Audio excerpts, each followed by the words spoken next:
Now I'm about to tell you about my favorite book of all time. It ranks above Harry Potter, The Hunger Games, the Lord of the Rings series. That's how good I think it is. Now this story follows a young man named Reskin. He's 19 and he's lived his entire life isolated in a fort where he has trained every day since birth to follow rules and learn skills. Those skills are questionable in the modern age, like sword fighting, spying techniques, and all in all, he's followed these rules to live by to a T. He has followed them without breaking them, and it is his entire purpose in life to follow them. Now the problem starts when Reskin is to be given his two final rules, rule number 1 and rule number 2. But the problem is that right as he's about to be given his final rules, his masters tell him to go kill all his instructors. And that starts a bloody battle that ends up with them all except one dead. And the masters, his two masters, kill each other. So he gets his final rules while one of his masters is choking up blood and hallucinating. And therefore, those two rules that would have made it clear what his purpose is now leaves him confused, very, very confused, as he should be, because they don't fit anything other he's been taught. So he sets off on an adventure to find his final teacher who survived and get some goddamn answers. Now, what is this book called? Well, it's called Free the Darkness by Kel Kade, and it's the first book in the King's Dark Tidings series. I've bought both the books and the audiobooks, but I recommend getting the audiobooks first, because the guy narrating is Nick Podell, and he is brilliant. He's the god of narration. They should make him the god of narration. He's that good. I'm going to give you a few sound bites from that. But first, I'm going to tell you why I like this book so much. And that is almost entirely because of the main character, Reskin. So, like I said, he's a 19-year-old man who's lived his entire life following these rules. And although that has made him very smart and very skilled, he doesn't really have much in the way of actual social skills. He understands them in a theoretical way, but he doesn't understand anything romantic cues, because that was not seen as important to his masters. And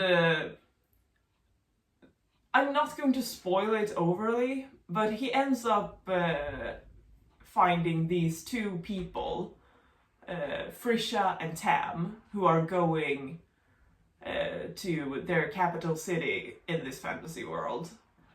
And there are some hilarious misunderstandings, because Reskin doesn't understand when someone doesn't understand the things he said, and he doesn't understand the social cues which everyone else understands. But what really sells this book for me is Reskin and his OP, overpowered way of being. He's the kind of guy that just doesn't have problems because he's so overly skilled that nothing presents an actual challenge. And now this might sound boring, but it's not. This is the Reskin show, and he's so amazing. He just goes in, creates criminal empires on a whim, robs banks, and generally fights assassins, and just being badass. It's amazing to watch, and you should watch it. And by watch, I mean read or listen, because although I think this book deserves a TV series or something like that, it won't get one because this book was self-published by the author. So the fandom is very small. Yeah. Some things I don't like about this book is said character mentioned before, Frisha.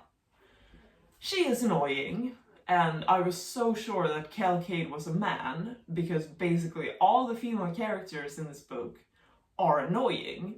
And usually that would be a deal breaker for me, because I like strong female characters, and this book doesn't have many of those.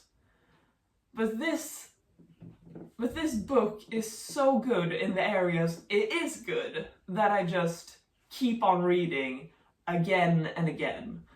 I don't think I've read a book more times than I have this one. It's amazing. It's just wonderful. So, about the fandom. Like I said, it's small. Really, really small. But it does exist. And there's a Reddit community for it. You just have to type in King's Dark Tidings and you'll find it. But I have made it my life mission to expand this fandom. So I've created the first King's Dark Tidings Instagram account, which is... It doesn't recognize spoilers unless they come like the 4th book and forward.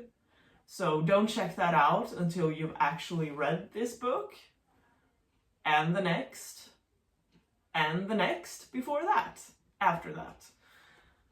But just, I also have a Tumblr account which I only use to create these text posts, and yeah, that's about it around the fandom. Only one more thing. This is a very low toxicity fandom. There is no shipping wars. There's just people fangirling and fanboying over how amazing Reskin is. Which is good. Which is real good.